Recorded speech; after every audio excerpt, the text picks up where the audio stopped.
서소문 고가차도 붕괴 사고와 관련해 경찰이 서울시와 시공사 등을 압수수색하자 오세훈 국민의힘 서울시장 후보가 강하게 반발했습니다. 오 후보는 사전투표 첫날 이루어진 압수수색을 두고 노골적인 선거 개입이자 광원선거라고 주장했습니다. 서울경찰청 광역수사대는 오늘 오전 서소문 고가차도 붕괴 사고와 관련해 서울도시기반시설본부 등 7곳에 대한 압수수색에 들어갔습니다.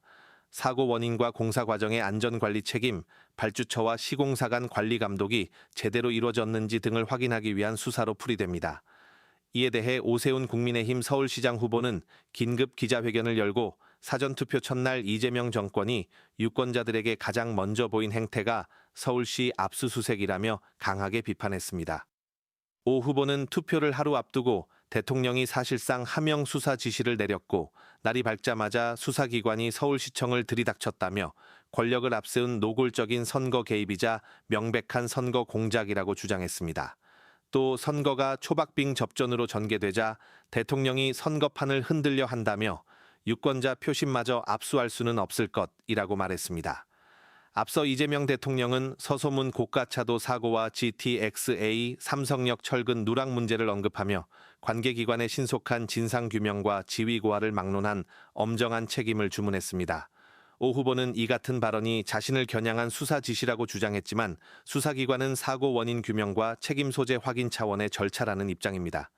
지방선거 사전투표 첫날 이루어진 압수수색을 두고 안전사고 수사와 선거 개입 논란이 맞물리며 정치권 공방은 더욱 거세질 전망입니다. 우리 국민 여러분들께서 많이 기억하실 겁니다. 승강장에서 홀로 작업하던 청년 노동자가 열차에 치여 숨진 구의역 참사, 오늘 10주기가 됐다고 합니다.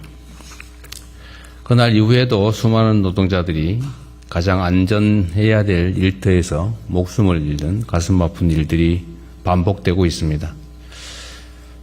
국민의 관심과 현장의 노력 덕분에 올해 1분기 산재 사망자가 크게 감소하긴 했지만 여전히 사망자는 많이 발생하고 있습니다. 우리 사회 일각에는 안전보다 돈, 또 안전보다는 효율을 중시하는 그런 못된 관행이 여전합니다. 그제 발생한 서소문 고가차도 철거 현장 사고, 또 삼성역의 GTX 철근 누락 문제 역시 이러한 병폐에서 비롯된 것은 아닌지 철저한 조사가 필요합니다. 특히 이 사건들은 누구보다 국민 안전에 앞장서야 할 공공부문이 관련됐다는 점에서 심각성이 큽니다. 관계기관은 신속하게 진상을 규명하고 그 결과에 따라 지위고하를 막론하고 엄정하게 책임을 물어야 되겠습니다. 돈이 생명보다 귀할 수는 없습니다. 또 안전은 가장 효율적인 투자라는 사실을 명심해야 합니다. 국민의 목숨을 지키고 또 국민의 목숨을 살리는 데 정부의 역량을 최대한 투입하겠습니다. 우주항공은 인공지능과 반도체, 통신, 소재, 정밀기계 등 최첨단 과학기술이 망라된 미래 핵심 전략 산업으로 성장 잠재력이 매우 크고 세계 각국이 관심을 갖고 있는 분야입니다. 주요 국가들은 물론이고 스페이스X 같은 민간 기업들까지 나서서 산업 주도권 선점을 위해 총력전을 벌이고 있는 게 현실이기도 합니다.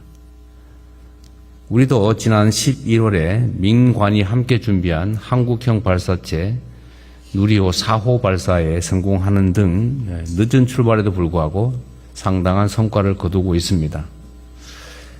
아직 갈 길이 멀지만 지금까지의 성취를 토대로 글로벌 우주항공 강국으로 나아가는 길을 더욱 튼실하게 닦아야 되겠습니다.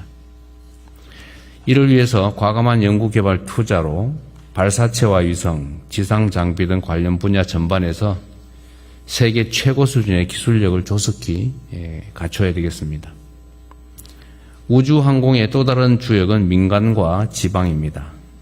한국판 스페이스X가 탄생할 수 있도록 민관 협력을 대폭 강화하고 경남과 전남 등 핵심 인프라를 갖춘 남부지방을 우주항공 종합벨트로 육성해 가기 바랍니다.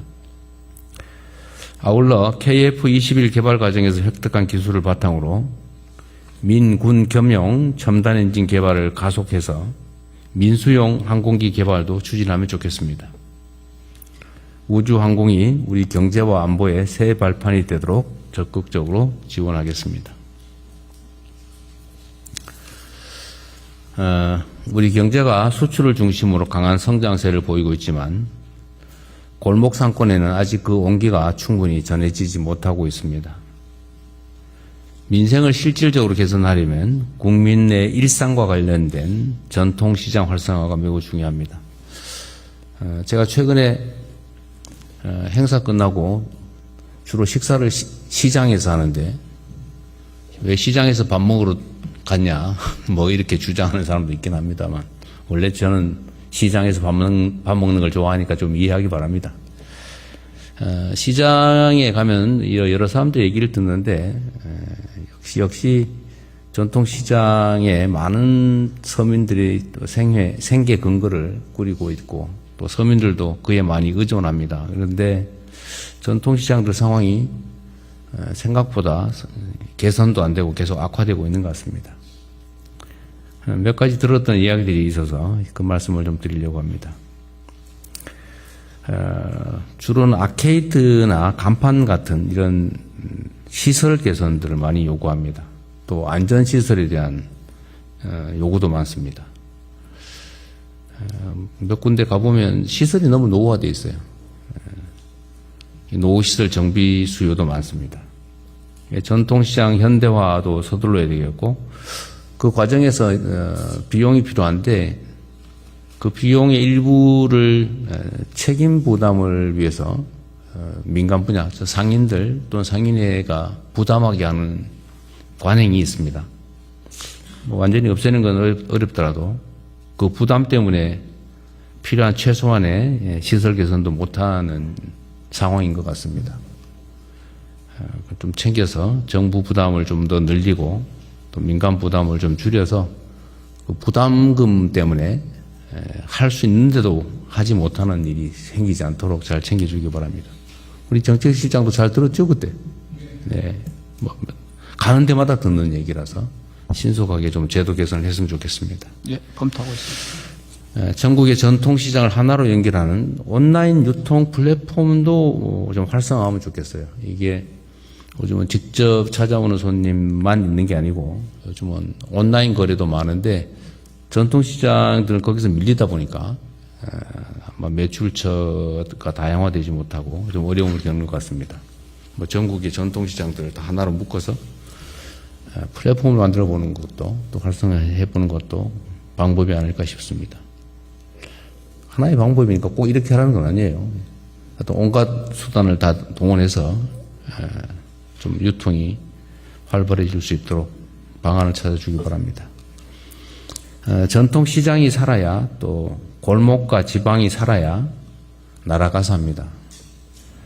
균형 있는 경제 성장도 우리 사회의 모든 지역, 모든 영역, 모든 부분이 함께 성장할 때 가능하다는 생각이 듭니다. 좀 더 세심하게 지금까지도 잘해왔지만 좀 더 낮게 좀 더 현장 속에서 필요한 정책들을 좀 챙기고 속도감 있게 추진하면 좋겠습니다.